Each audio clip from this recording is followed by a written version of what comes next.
I'm now going to talk about risk assessment, all right? And risk assessment is something that I really care about, so you can imagine how well I go down at parties. I work for these things called think tanks, and Green Movement's done really well in getting people to even know what think tanks are because of the ones that have been playing a part in covering up what climate change is doing. But there are other ones that are interested in better understanding the risks that come from climate change, and that's where my work comes in.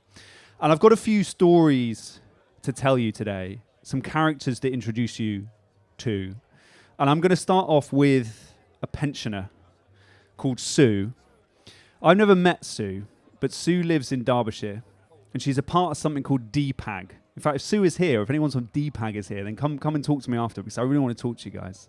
DPAG is Derby Pensioners Action Group. And DPAG do something that maybe a number of you here are aware of. They're trying to get their pension funds to do something called divest. Basically, their pension money goes into this pension pot, and the pension fund invests that money to earn more money so that the pensioners can get money when they're retired, right? And that money is invested in fossil fuels. So what DPAG want people to do is divest, to get out of those fossil fuels. It's a great idea. You don't want your pension funding climate change. But then a few years ago, Sue did something that I think is extraordinary and is slightly different to the divestment movement. In a public meeting of the pension fund, which it holds every now and again, because, it's right that people who have their pensions in there can get to talk to the pension fund. In this meeting, Sue said, and I read the transcript of this, she said, "Can you tell us what you think the impact of climate change, of disasters and rising temperatures, will be on our pensions in the future?" And the pension fund, in the response, it's all sort of garbled. And they say, well, we've done a report, we've done an assessment of what this means. And you can find that report online. In fact, they've done a few more since Sue said this a few years ago.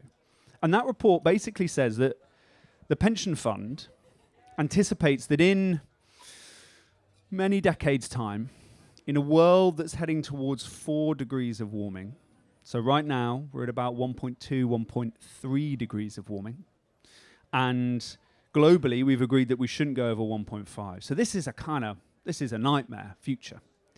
In a 4-degree world, the pension fund will only lose about 1% of its investments. 1% of its investments. And this is, of course, why Sue was asking this question, to basically say, hang on a minute, you think that in a world that climate scientists have said starts to present existential risk, that's a big word, that's, the existence of humanity, you think that our pensions will only lose 1% of their value.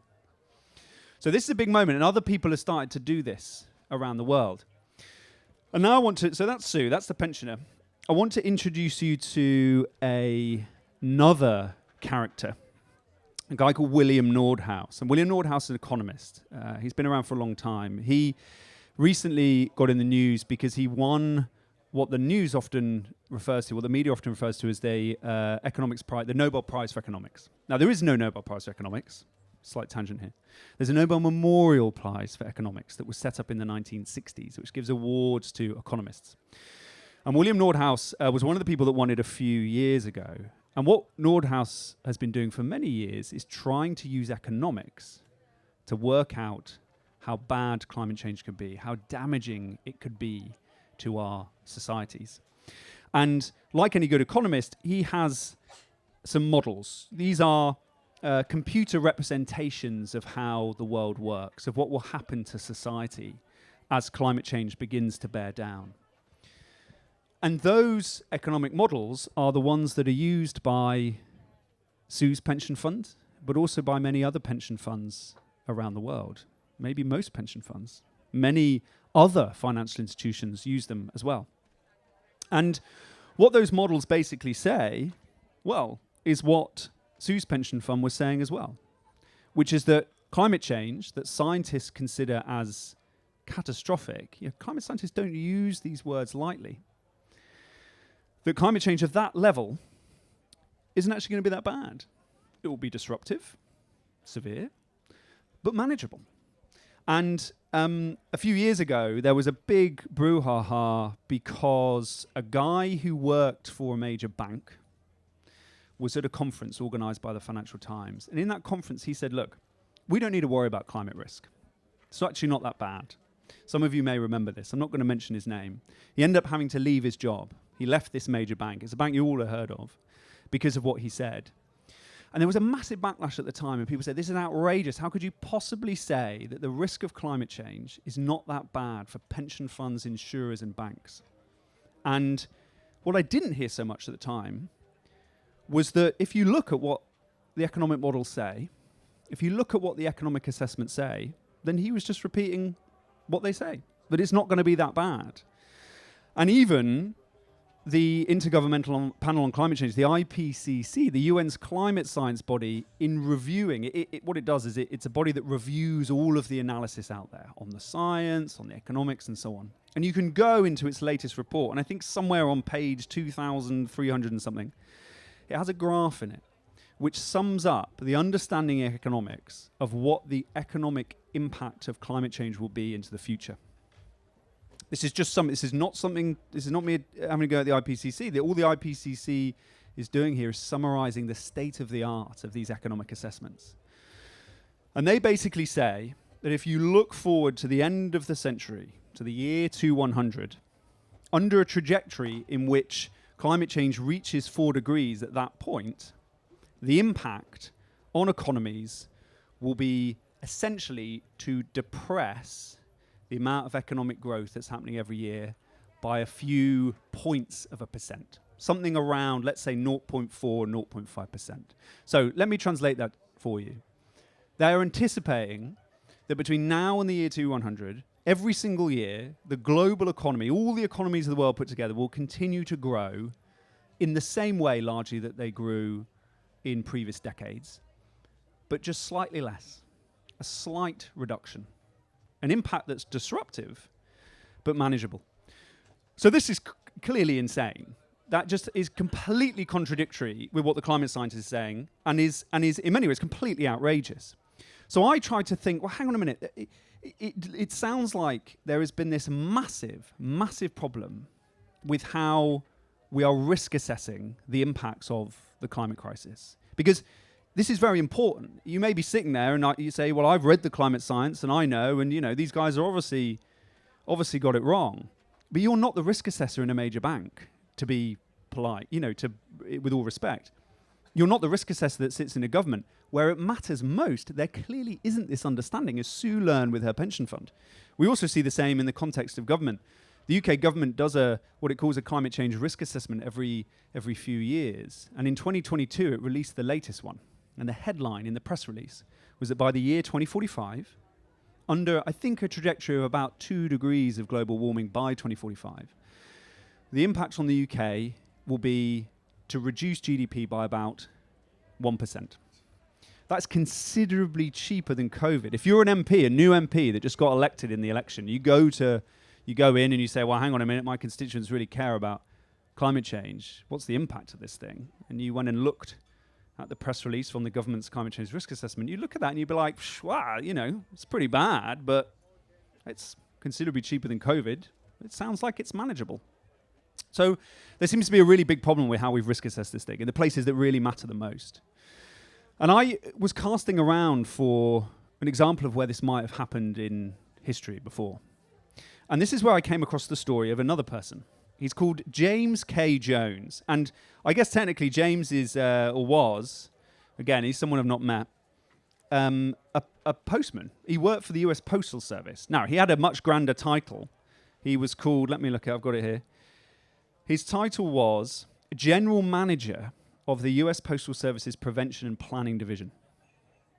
And in early August, warm day, probably very similar to this. In fact, probably almost exactly 42 years ago, 1982, August 1982, he was in Washington, D.C., and he had to appear before a congressional committee, right? So the politicians hauled him in front of a committee, and he was used to this. He is, after all, the manager of the U.S. Postal Service's Prevention and Planning Division. They've got to prevent and be planned for a number of things, right? You've got to deliver the mail when it's windy and rainy, when it's snowed, when what's going on, you know.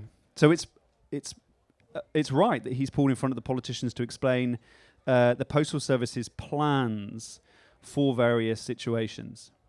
Now, in this case, he was pulled in front of the politicians to explain the plans that the US Postal Service had to deliver the mail after a nuclear war. So he goes in front of this committee, and he gives them a document. It runs to, I think, about 300 pages, right? And it gives all of the... they were like, we can do it. We can do this, you know. So they had detailed hierarchies. It showed you what would happen, how they would reconfigure their teams if, you know, Washington, D.C. gets lost, so, you know, this is how the other regional guys would take over. There was this is the bit I find really interesting. There was this really elaborate plan for registering what were euphemistically called relocated populations. And they actually bought loads of emergency change of address cards. So the idea, presumably here, was that your city had been incinerated by a thermonuclear weapon, and then you packed your stuff up in your car and drove into the countryside. And then you rocked up at your regional post office and they said, "Oh, I'm really sorry about what's happened." And you're like, "It's fine, I still need to get my mail though." And then they slipped over the desk an emergency relocation form. And you filled it out, and then, you know, you still got your bill sent to you. So this guy, I mean, you know, and this guy's just doing his job, right? And the chair opens up with the first question, and it gets worse from here, but the first question was, what will you do if no one shows up for work, assuming anyone is left alive? And he didn't really have a response to that question. I mean, he's just doing his job, right? Like, and things really went downhill from there, right? So it of course was revealed that the plan had never been tested. It assumed that all the rail and road infrastructure would largely remain intact. And then it would assume that if all the cities were destroyed, then rural post offices in places like the Rocky Mountains would be expected to coordinate national postal service delivery. So at one point, and you can read the transcripts online, they are an absolute cracking read. At one point, this congressman, it just gets completely... You can just see in the transcript he's getting so frustrated. I imagine him throwing up his hands and just saying, "Look, let me try and make you understand this. In the event of a full-scale nuclear war, quote, there's just not going to be that many people left to read or write letters after the nuclear bombs explode." And then one of James's colleagues who's there fires back. In my mind, this happens beat perfectly. "But those that will get their mail." Brilliant. So the next day, they got absolutely shredded in the press the next day, the poor guys. The Washington Post headline was "Even Holocaust won't stop the mail." And so this was a bad time. This was a rough time for the lads. But we got to be fair to them. Why did this happen? Why was this happening, right? Because it sounds ridiculous. Well, they were relying on analyses that kind of told them that nuclear war was going to be bad, disruptive, but manageable. So I'll give you a quote here. This is from a FEMA. So this is the government, the federal agency in the US government that deals with emergency planning, right? The Federal Emergency Management Agency. It still does that now. This is from a film that they showed to politicians. This is a direct quote. "Nuclear war would not mean the end of the world, nor the end of the nation." This is another quote. "Even under the heaviest possible attack, 95% of our land would escape untouched." This is another quote. "Computer analyses have confirmed the obvious. Expected survival in large-scale nuclear attacks approximates to 80% of the US population." And I've got tons of quotes here, right? This is the head of FEMA talking to ABC News. "It would be a terrible mess," it being nuclear war. "It would be a terrible mess, but it wouldn't be unmanageable. It wouldn't be disruptive, but manageable." This is probably the most famous line. This is by T.K. Jones, who held the snappy title of Deputy Undersecretary of Defence for Research and Engineering, Strategic and Theatre Nuclear Force. He said, "With the right plans, recovery time to pre-war GNP levels," that's basically the economy goes back to producing the wealth that it does now. "Recovery time to pre-war GNP levels could be 2 to 4 years. And pushed by this, he said, everyone's going to make it if there are enough shovels to go around. Dig a hole, cover it with a few doors, and then throw 3 feet of dirt on top. It is the dirt that does it, is how that quote ends. So if you're a beleaguered post office bureaucrat whose job it is to ensure that the postal service can do its job under any eventuality, and you're told that you've got to put together a plan, you're going to look around and you're going to see what the agencies and important people are saying. And what were they saying? Disruptive, in some cases devastating, but manageable. And this sounds a lot like what we're seeing in the case of the climate crisis. And then the concept of nuclear winter came along. And this changed everything. And for those, I'm of the generation that was born after the calming down of the nuclear war, of the calming down of the Cold War, sorry. The concept of nuclear winter is something that I think sits within our minds right now, right? But it was actually, I realized quite late in the Cold War that this concept really got mainstream understanding or mainstream focus. And this is the idea that the impact of nuclear war is not just what happens when the bombs fall. Cities are destroyed, that's devastating. It's that kind of model that's in the minds of this post office plan. The cities are basically blown up by big bombs. And then everything else is kind of okay, and we'll crack on and we'll deliver the mail, and you'll get really annoyed because you didn't manage to pay your phone bill that month because of the nuclear war, and now you're in arrears. But nuclear winter came along and said, hang on a minute, it's not just the initial impact. It's the second order impact. The bombs would destroy the cities, and it would eject a huge amount of material into the atmosphere, which would then shroud the sun's rays, which would then lead to crop failures and mass starvation and so on. And this is extremely important, because what that concept basically did was highlight 3 things that were missing from how the risks of nuclear war were being discussed and definitely being interpreted by certain federal agencies. The first is connected risks, the second order impact, the knock-on effect. It's not just the initial thing. It's not just the initial effect of the bombs. It's not just the initial effect of climate shocks. It's not just the storm. It's not just the flood. It's the ripple effects that stem from there. And we know in the case of what nuclear winter showed us is that it isn't just the destruction of the cities, it is the things like the crop failures that could come next. And we know this in the case of climate change as well, that it will be the knock-on consequences of the climate shocks, the fact that they will smash our food systems up, and the rippling effects that will then come from there. In the same way that COVID wasn't just the first order impact on health, it was the knock-on impact from there. A health crisis became an economic crisis, became a crisis of mental, not just physical health because people were locked away. It became a political crisis. It became so many other crises. It's the same thing here. We're not focusing enough in the same way that they didn't with the consequences of nuclear war there. They didn't properly focus on those cascading, those interconnected risks. And that's one of the things that explains the situation with these underestimates of the climate threat. The second is that nuclear winter helped us deal with a really hard concept when it comes to risk, which is uncertainty. The future is uncertain, particularly with very complex risks like the threat of nuclear war or climate change. And we can work out estimates, and there are these for climate change that say, oh, well, it's quite low, it's very unlikely that thing will happen. And that can feel reassuring, right? So I'll give you an example of this.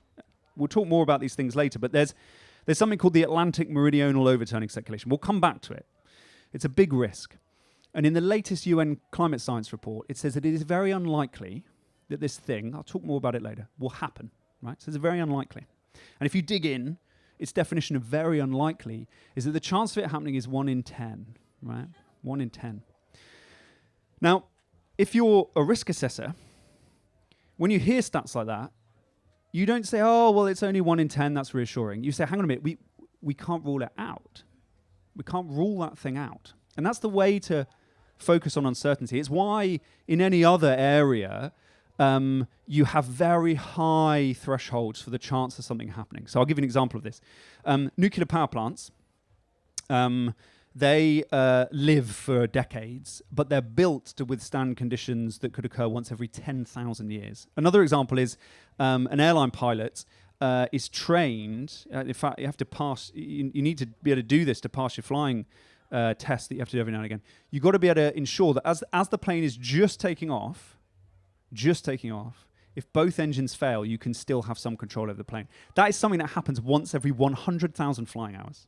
Therefore, it might be something that never happens to a pilot ever in their career. But they obsess over it, right? They obsess over it because the impact could be so great. So the way to deal with uncertainty, even of low likelihoods, in the context of really bad things, is to say, well, we can't rule it out, so we really got to care about it. So again, this is something that nuclear winter really helped with, because it said, well, we never had a nuclear war before, so we don't really know what's going to happen. And then nuclear winter, a newly discovered problem, showed, well, the more we know, the more we peer into that uncertainty, the more cautious we need to be.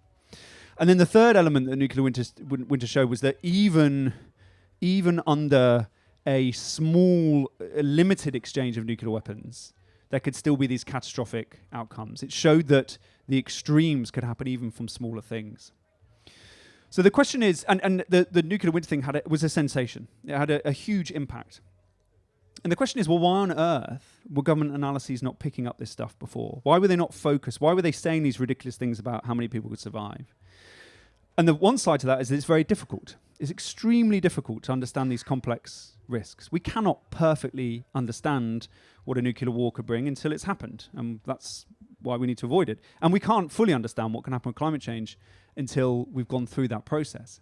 So it's very difficult, and assumptions have to be made, and it leaves room for things like poor economics.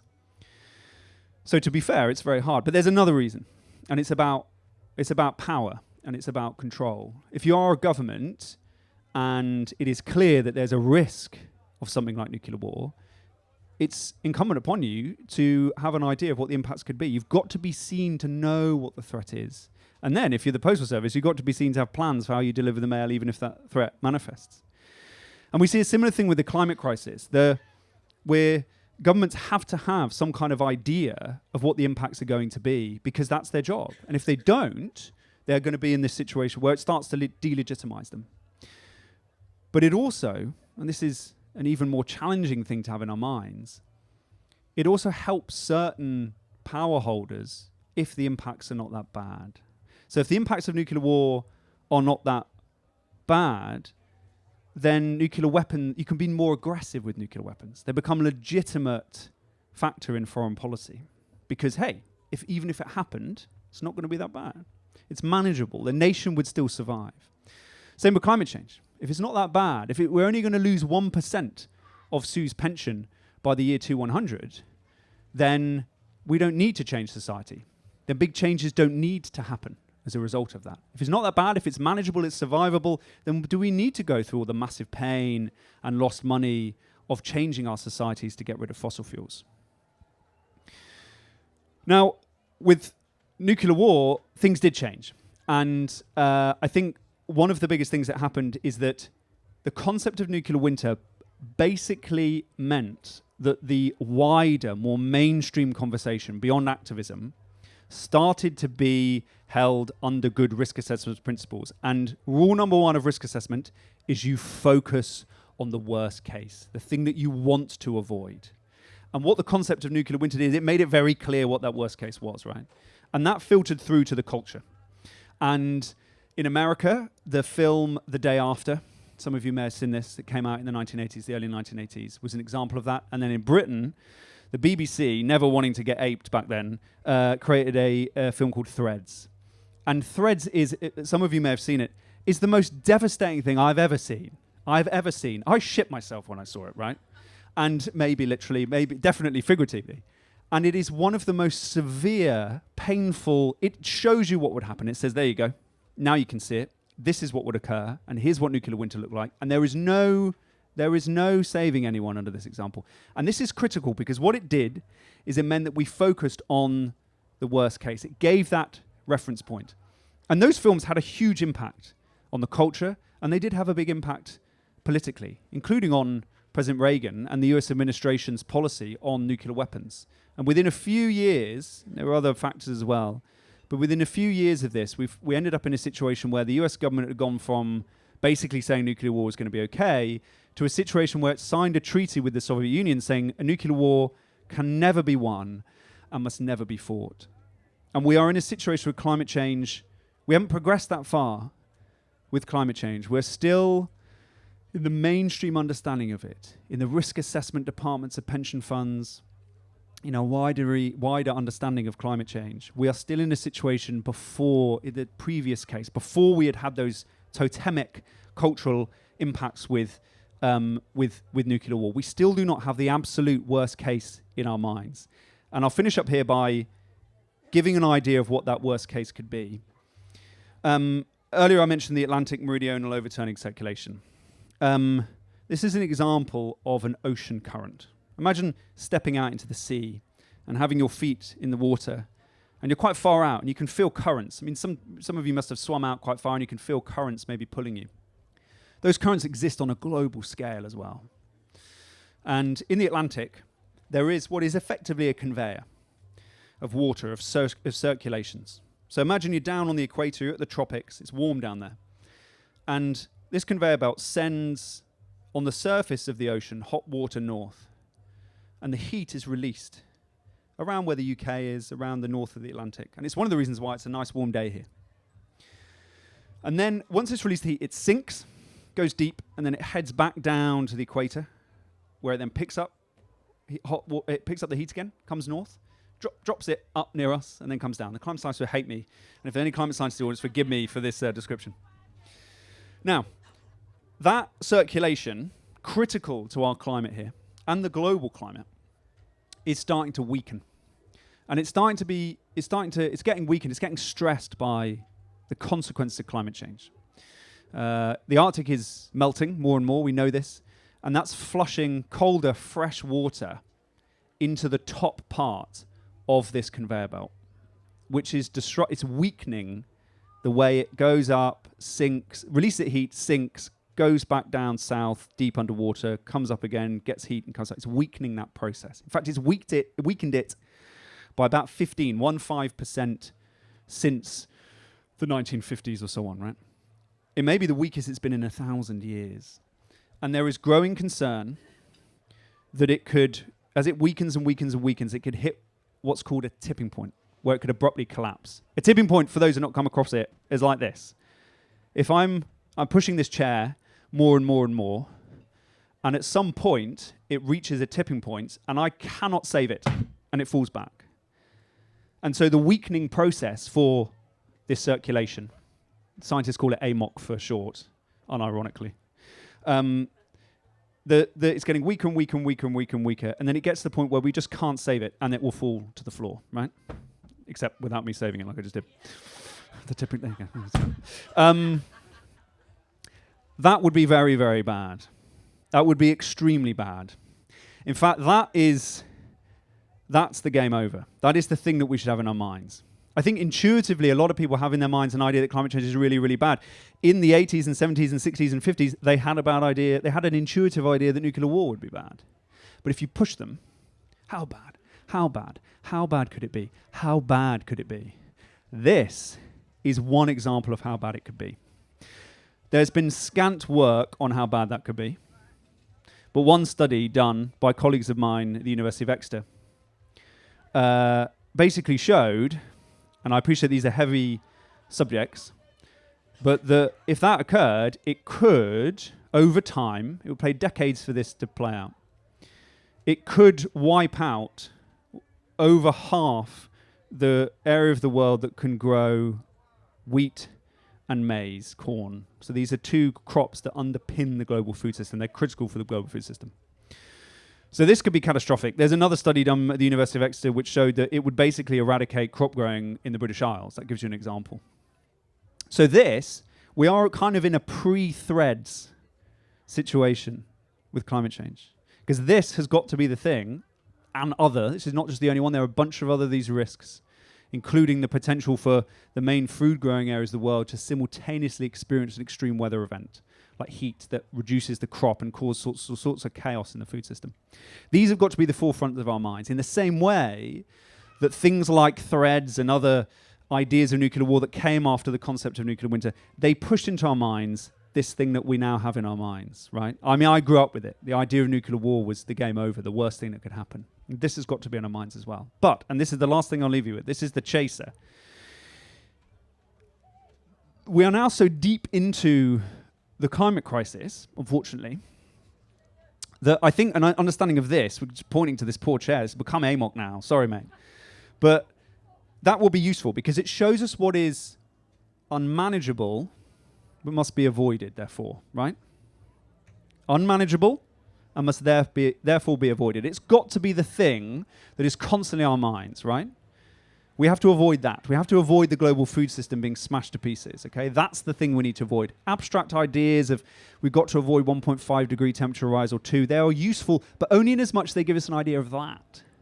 It's that that's got to be in our minds. We've got to avoid a nuclear winter. We've got to avoid 1.5 degrees, but it's this that we really care about. We've got to avoid the destruction of the food system. And I think that more of that in people's minds, more of that sitting in government risk assessments, a better idea of Sue's pension fund, understanding that 4 degrees, there ain't going to be a pension fund at that point. That's all very good because it helps us identify the thing that must be avoided. But there are some things that are not going to be avoided. We're increasingly experiencing them.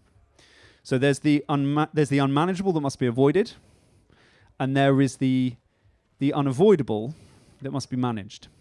And there are many of these events that are going to increasingly occur. And this is the final thing I've got to say about risk assessment, which is that we need better risk assessment to identify what must be avoided and is unmanageable. But because we're deep now into the climate crisis, we must identify things that are now unavoidable but must be managed better. And that's where risk assessment is particularly important. And that doesn't mean that it's game over. It just means that we'll have a better idea of the things we need to navigate through. And the final thing I'll say is I'll leave you with an image in your minds. Imagine that we're all sat on a ship right now, okay, and we're actually all pointed in this direction. And we can see on the horizon a massive storm. The storm represents the climate crisis, okay? And a number of us had started to see it, some climate scientists, some people who were toward the front of the boat who were experiencing the winds coming off. And the job was to persuade everyone on the boat to recognize that there's a climate crisis there and then work together to change the bearing, and then we'd sail around and all would be well. And I think in many ways our climate stories that we tell are similar to that. Kind of binary win-lose. We can still do it. 1.5 is still alive. We can still sail around the storm. But unfortunately, that's not happened. The bearing has changed slightly, but now the ship is in the storm.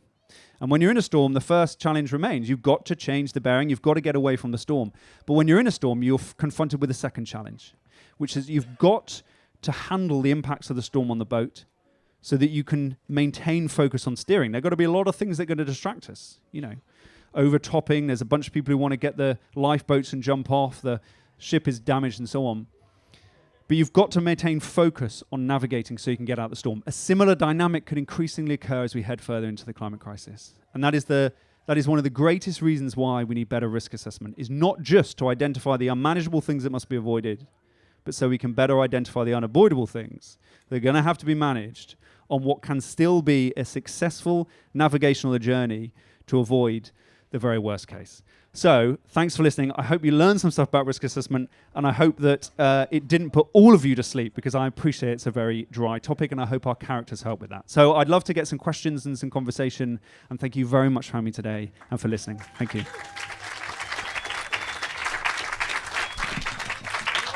Thank you, Laurie. Thank you, Laurie. So if you want to stick a hand up, we'll bring the mic along to you. If you could just give us your name and what you're from, if you've got a particular area of expertise, very welcome. Before we get to Fergal, I just want to kick the game off. You talked about the AMOC slowing 15% in the last 60, 70 years. Do we think that rate of slowing is constant or exponential? It's a great question. So we only really know this stuff, really, because and this is not my subject area, but there's an array of sensors in the Atlantic that have only been there, I think, since 2004. I think they've only been for 20 years. They're called the Rapid Array, and these are like massive bobbing sensors that sort of sit below the Earth's surface and by the ocean surface. And what they're doing is kind of they're able to measure the strength of the flow of the AMOC. I'm going to put this chair up because I'm feeling really sorry. I sort of chucked it on the ground and now I'm pointing to it as if it's going to be the thing that's going to take us all down. And basically the answer to this is we don't really know. And again, this is really important from the perspective of risk assessment. So there's increasing evidence that this thing is approaching what could be a tipping point. Not necessarily physical evidence, but a bunch of models that people have run. And there's a lot of debate in the scientific community about this, and everyone's like, there's a bunch of people who've released some papers recently, some of which got on the news, that basically said, look, a tipping point is approaching. There was actually a paper out the other day that said the chance of a tipping point before 2050, it's a preprint paper, is 59%, plus or minus 17. But these are all models. So you could hear that and be like, this is uncertain, we don't really know what's going on. But that's why you need to go back to the ideas about uncertainty. There's enough evidence to show that this is a major risk. We will never be able to know for certain the likelihood of it. But can we rule it out? No. And there's growing evidence that it's increasingly likely. So things like AMOC are not, again, crucially, not just AMOC. There are a bunch of these tipping points, and there are also other things that aren't tipping points, like the fact that right now the risk of multiple food growing areas getting hit at the same time is increasing. So, but it's those things that got me on mind. Climate change is not about abstract ideas of temperature graphs or about even heat shocks and so on. Those are all serious things. At the end of the day, we want to avoid, like with nuclear war, a nuclear winter that destroys our food supply. We want to avoid a level of climate change that leads our food supply to fall over or other horrendous impacts. It's that we need to have in our mind, and we need to interpret the debate over what AMOC is and could be in that, we cannot rule this out. My goodness, this has got to be the thing that's constantly in our minds. Fergal and just the Chatham, the risk assessment is like it's so in depth and it's so compelling and it's such a powerful piece of work. The Chatham House risk assessment on climate change. When you read it, you just go, you go bloody hell, right? You've given this to government. Like, what's the response from like the governments when they actually read your risk assessments and actually a compelling case of like how bad things are going to be? Like, what's the reaction? The document I was referring to is a report that colleagues of mine at Chatham House released in 2021. It's called a climate change risk assessment. And it includes these amazing bit of analysis to look at what those interconnected risks look like. So Google Chatham House climate change risk assessment. You can see that bit of work. We're basically in a situation where governments struggle with what are called non-hostile threats. By that I mean threats that don't come from, say, terrorism or war. And something the other day happened that's extremely important, that affects us all, which is that the UK's official COVID-19 inquiry released its first report. The inquiry is, over many, many years, going to explore all sorts of dimensions of what COVID did to this country, PPE and tons of stuff. But the first report looked at one specific issue. This is the one they started with. And it was how the UK government assesses major threats, non-hostile threats. And that report showed that it does not treat them in the same way as it treats hostile threats, of those threats from hostile intent, right? And that there are big deficiencies in how it gets its head round what are called whole system civil emergencies. COVID was a whole system civil emergency. The whole of society was impacted by it to a severe level. It was a civil emergency, i.e. it wasn't a war situation, and it was an emergency, it was that severe. And there were big gaps in how government assesses those risks, how it manages those risks. So the short answer to your question is, within that context, government, the UK government, others around the world have noticed that there is this gap and changes need to be made. And a specific ask we've got for them is that it needs to undertake a national security risk assessment of climate change. Now, when I mean security, I don't mean security in the militaristic sense.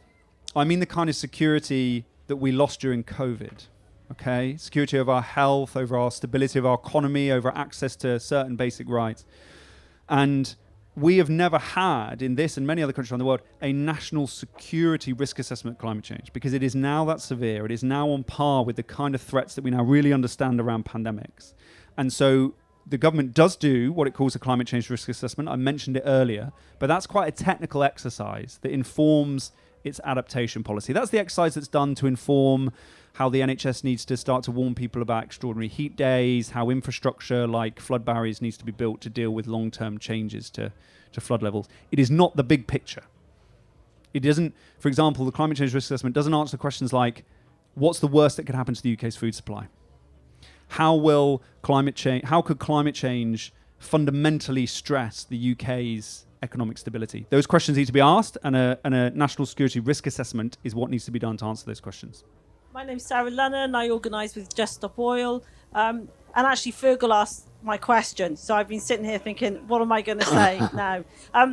So first, an observation about your ship. I think it's even worse than your analogies that we're also having to redesign the ship while we're sailing into the storm and dealing with all the damage to it. And so my question is, you talked about what changed perception of the nuclear threat, and it seemed to me it came down to culture and art and media. So what are you doing in terms of your reports to make sure that it's getting out to the playwrights and the novelists and those kinds of people who can communicate the risk in a way that makes sense to them rather than a dry report? It's a great question. So we are going to release a report in October that talks about some of the themes that I've just talked about, including the need for a national security risk assessment of climate change. That will be generally available, but is very specifically focused on a certain set of decision makers. We are also, though, doing a project where we are working with people who tell stories to help them understand these things that must be avoided, but more importantly, the things that won't be avoided and must be better managed. And we have a technical name for this. We call it derailment risk, the kind of to mix images I've been painting in your minds, but the idea that a secure path to avoiding the very worst case on climate change, we could increasingly be derailed from that path because of the worsening consequences, the distractions, the resource requirements for dealing with worsening climate disasters. And so we're going to do a process of working with people who do risk assessment, to work with storytellers to help them understand how, firstly, to show them some of the climate risks that are now there, to give them the expertise that they need to then translate that into stories, but then to say, look, guys, we need stories that aren't just about warnings. It's not just, we don't just need a climate change version of threads, the sort of this is what must be avoided. We need that. I think we do. But we also have to have stories that talk about what is now unavoidable and must be managed, so we can avoid the very worst case. And this is why I'm a big fan. Some of you may have come to Rupert and Amanda's talk the other day about through-topias. I love this idea because Threads is a dystopian story of the end game of nuclear war. As I said, we need more climate dystopias in a way. A film about AMOC that isn't The Day After Tomorrow would be great. But we also need these through-topias, ones where really bad stuff happens, but we navigate through it and avoid the worst stuff that could happen as well. So anyway, we've got a project where we're working with storytellers. I'm happy to talk to you a bit more about how that's going to work. Garen Clacton Community Transition. Talking about risk assessment and unlikely risks that have massive impact, the Black Swan guy, Nicholas Nassim Taleb, has done a lot of work on that. In policy circles, how much do they listen to the insurance industry? Because they've done a lot of work on this by necessity, and they're putting their money where their mouth is. So there's that. The other thing is on the adaptation side. The unavoidable risks that need managing is adaptation. A lot of work's gone into mitigation. Big budgets. There's loads of, for want of a better word, greenwashing and money going into mitigation. In your experience in these circles, how much attention is really being paid to adapting to what's actually going to happen? Laurie, my question is, brilliant presentation of risk, precaution, etc. You understand that, I understand that, now a lot more people in this audience understand that. But is there also a kind of bigger job here to do with how do we get these kinds of understandings of risk analysis inserted properly into the education system, into the way that journalists and people in the media understand things, the gatekeepers? Do you have any thoughts about that? Because it's increasingly seeming to me that that's actually a crucial part of this puzzle in terms of actually making the system, if you will, more robust over a medium-term basis.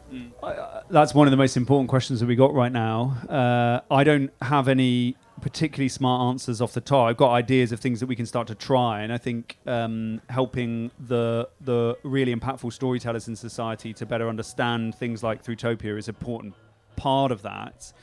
I think I'm just going to restate the importance of what you're saying, which is that climate change is often conceived of as a chronic thing that will play out gradually over time, but instead of just being gradual, it will gallop, and it will speed up, and it will quicken. And that's going to be really discombobulating, disassociating for a lot of people. It already is for a number of people. around the world, but that will get worse. And so we do need this sort of this robustness in society to sort of be able to continue to contextualize that, to understand it as a failure in many ways of leaders over time, but then to understand the need for communities to come together to handle those instabilities. I know you're doing a lot of work on that. And then quickly on what you were saying about adaptation insurers and so on, one of the biggest... I'm not going to answer everything you said. We can chat after, but I'll give you just one last story because it's popped into my mind in relation to the nuclear examples I gave before. I am amazed that there isn't the kind of politics about climate adaptation that we saw in the nuclear era about how government was ostensibly helping citizens prepare for nuclear risk, right? You're getting kids to duck and cover under desks, and you were, telling people to put wooden boards up in their homes. I remember... Huh? What's that? Yeah, all of this. And I remember as a kid, I used to love The Snowman, the Raymond Briggs. Oh, my God. And then I watched, what's it called? When the Wind Blows. Yeah. Oh, God. And it's so impactful and just sort of, it's like a thunderbolt to the British psyche, isn't it? Just like lovely, nice couple who are living innocently in their lovely home, just then getting in a nuclear war. And it was just brutal. But it's so brutal because it's basically exposing the hypocrisy and the ridiculousness of the government's ideas about how you would be able to handle the consequence of nuclear war. We need something similar for things like climate adaptation. Throughout the whole of the Tory administration, the UK government's independent and official climate advisors, the Climate Change Committee, have said, you are behind on adaptation. You're not even adapted for the current levels of climate change, let alone 2, God forbid 4. Over and over again it said this. And that is scandalous, that we have been left so underprepared by the government, that everyone, its advisors and everyone has been saying this, and there needs to be a similar politics that we had in the context of the nuclear era, that it is ridiculous. So again, to storytellers, where is when the wind blows for climate change, where it exposes in such a visceral way that hits home on the British psyche how underprepared we are? I'm going to put you in an impossible position. Please, Bex. So the work that came out of Utrecht, I think last year or the beginning of this year, talked about between 1 and 99 years estimation of where we are before we get into serious trouble. This is very, very unhelpful. Well, between 1 and 99 years, I work at ground level on climate change. It's impossible to work with those kind of ranges of timescale. Would you mind giving us your best guess of when we start to get into trouble on this? We recognise that will be an approximation, but I'm really interested to know what you think. I think what I'm going to do, like any good think tanker, and I must also underline here, I'm here today talking in my personal capacity, not in any way any institutional capacity. But we've got to really, this is not a cop-out, we've got to ask the question of what do we mean by trouble? Because there are a number of layers of trouble that we've got to have in our minds. If we're talking about a situation where people's basic human rights are being infringed by climate threat, we're long into trouble now, right? Because we are experiencing heat extremes that are now extremely uncomfortable, and governments have not delivered, per my example in the UK, the adaptation plans that mean that those basic rights are protected. The level up of where our systems are in serious trouble, so where we are experiencing food supply, food prices, energy and so on really starting to get shaken badly by this. We are now entering that zone of danger already. We've seen it with food prices in the UK. As much as a third of the inflation in food prices, an estimate tells us, is to do with climate change. So we're entering more and more into that zone of danger, of trouble for our systems. And then the last one, the highest scale, is when we're in trouble at the scale of the planet, of the planet's life support systems, of the world is like a body where the organs have to work in good coordination with each other for the overall body to be healthy. The planet's similar. Scientists call it the Earth system. And we're in real trouble there is when bits of that start to break. And then, like if that was happening in a body, things start to run away from us.